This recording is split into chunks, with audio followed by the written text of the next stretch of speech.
सभी का स्वागत है अपने YouTube चैनल में। दोस्तों, उम्मीद करते हैं कि आप सब ठीक होंगे, स्वस्थ होंगे, मस्त होंगे। तो चलिए बिना समय जाया किए हम अपने टॉपिक पर ध्यान देते हैं। आज का हमारा टॉपिक है दिशा और दूरी, अभ्यास 3। दिशा और दूरी का अभ्यास 3 है। तो चलिए बिना समय गंवाए अपने सवाल पर ध्यान देते हैं। सामने देखिए, तभी आपको ये सवाल समझ में आएगा। तो चलिए सवाल पर ध्यान देते हैं। आज का सवाल है, गांव बी जो गांव ए के उत्तर में स्थित है, गांव सी जो बी के पूरब में स्थित है, गांव बी जो बाएं है गांव ए के गांव सी के सापेक्ष में गांव डी किस दिशा में है। यानी ये थोड़ा डिफिकल्ट सवाल है, लेकिन अगर आप ध्यान देंगे तो बस समझने मात्र की देरी है। जैसे आप ये सवाल समझ जाएंगे, आपको इसका उत्तर स्वयं सामने आ जाएगा। तो चलिए बिना समय गंवाए आप सामने देखिए और सवाल ध्यान से देखिए, समझ में आ जाएगा।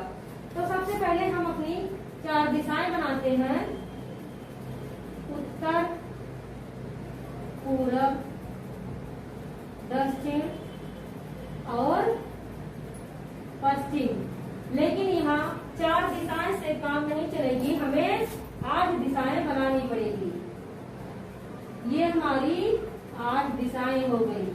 ये हो गया उत्तर पश्चिम, ये है उत्तर पूरब, ये है दक्षिण पूरब, और ये है दक्षिण पश्चिम कहो या दक्षिण पश्चिम कहो, या पश्चिम दक्षिण या दक्षिण पश्चिम।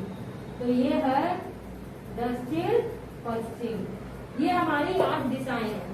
तो क्या सवाल कह रहा है, ध्यान दीजिए कि कैसे ये सवाल लगेगा। तो सवाल कह रहा है, गांव बी जो गांव ए के उत्तर में है, यानी कैसे, गांव बी जो गांव ए के उत्तर में स्थित है।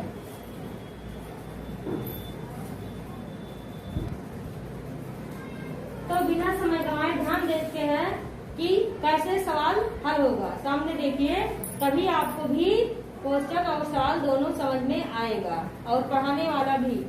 तो ये सवाल क्या कह रहा है, गांव बी जो गांव ए के उत्तर में है, यानी अगर ए यहाँ पर है तो बी यहाँ पर होगा, तभी तो ए के उत्तर में गांव बी जो गांव ए के उत्तर में स्थित है, गांव सी जो गांव बी के पूरब में है, तो बी के पूरब में गांव सी है। तो देखिए, गांव सी जो गांव बी के पूरब में स्थित है, गांव बी जो बाएं है, यानी स्थित है गांव बी जो बाएं है गांव ए के बाएं, यानी ए के बाएं, तो वो या यहाँ हो सकता है या यहाँ हो सकता है, क्योंकि उत्तर में है तो ये उत्तर हो गया। लेकिन बाएं ये है कि ये है, ये क्लियर नहीं है। तो क्या है, गांव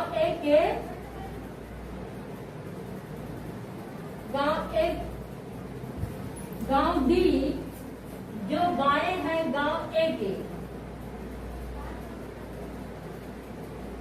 गांव सी के सापेक्ष में गांव डी किस दिशा में है। तो इस तरह से हमारा सवाल होगा। तो समझिए, जो यहाँ था डी, तो यहाँ नहीं होगा। किस लिए, क्योंकि ये उत्तर में बता रहा है, तो ये उत्तर में है, तो इसका बायां यही होगा, ये इसका दायां हो जाएगा। ये बायां है और ये दायां है, तो दायां का हमें कोई बात नहीं करनी है, इसीलिए ये हो जाएगा। तो हमारा ये रिश्ता पूछ रहा है सी और डी का, सी और डी का पूछ रहा है। तो जब बी उत्तर में है, ए दक्षिण में है और सी पूरब में है, डी पर है, तो डी कहाँ पर है, यहाँ पर है, ए यहाँ पर है और बी यहाँ पे और सी यहाँ पर है। तो इस प्रकार से है। तो कौन सा पूछ रहा है हमसे, सी और डी का।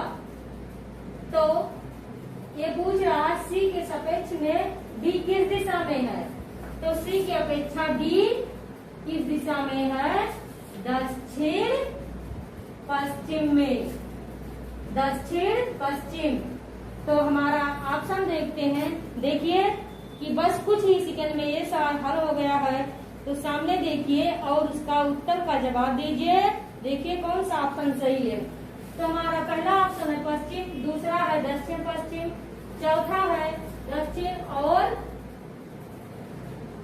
चौथा ऑप्शन है दक्षिण पश्चिम, सॉरी उत्तर पश्चिम, और पांचवा है इनमें से कोई नहीं। तो हमारा सवाल क्या है, दक्षिण पश्चिम कहो या दक्षिण पश्चिम कहो या फिर पश्चिम दक्षिण कहो। ये दिशा जो है इसे दक्षिण पश्चिम भी कह सकते हो और पश्चिम दक्षिण भी कह सकते हो, क्योंकि ये पश्चिम से दक्षिण में हो जाएगा और ये दक्षिण से पश्चिम में हो जाएगा। तो हमारा ये दूसरा ऑप्शन सही है। तो उसी प्रकार से बिना समय गंवाए हम अपने दूसरे सवाल पर ध्यान देते हैं। तो सामने देखिए और सवाल को ध्यान से देखिए, समझिए और उसका उत्तर दीजिए।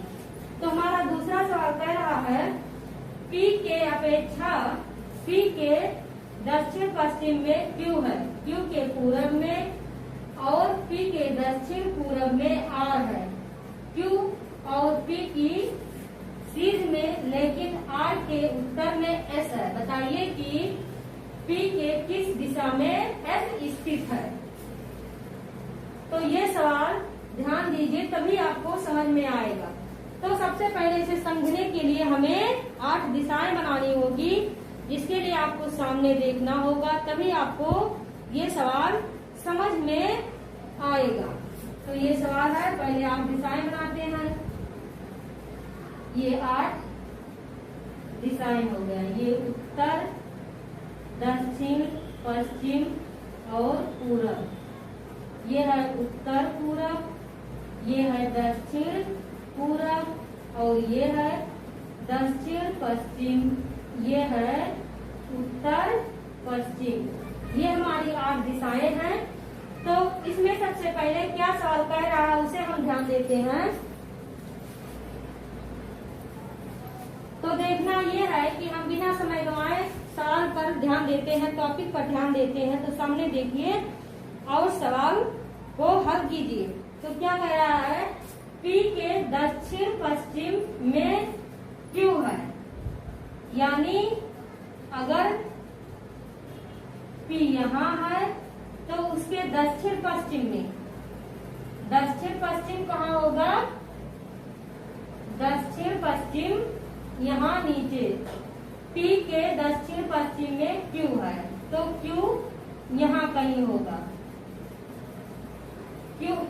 Q है, Q के पूरब और P के उत्तर पूरब, P के दक्षिण पश्चिम में Q है, यानी ये P है। ये 4 दिशाएं पहले है, ये P हो गया,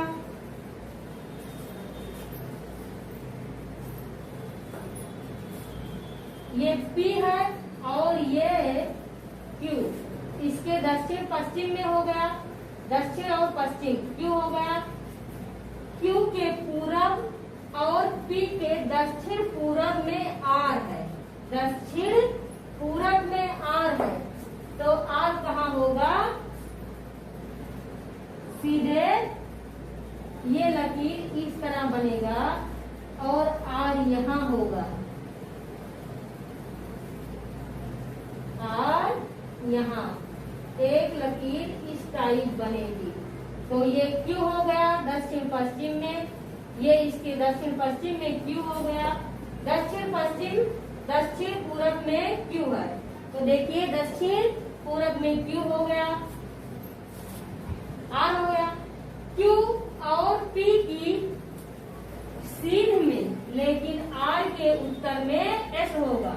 तो देखिए क्यू और पी के सीध ऐसा है, आर के सीध में है, लेकिन आर के सीध उत्तर में ऐसा है। तो उत्तर में हो गया।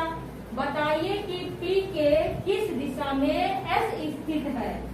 तो क्या सवाल कह रहा है, देखिए ध्यान से, एक बार फिर से ध्यान से सवाल देख लीजिए, जिससे आपको समझ में आ जाए। सामने देखिए और सवाल को समझिए।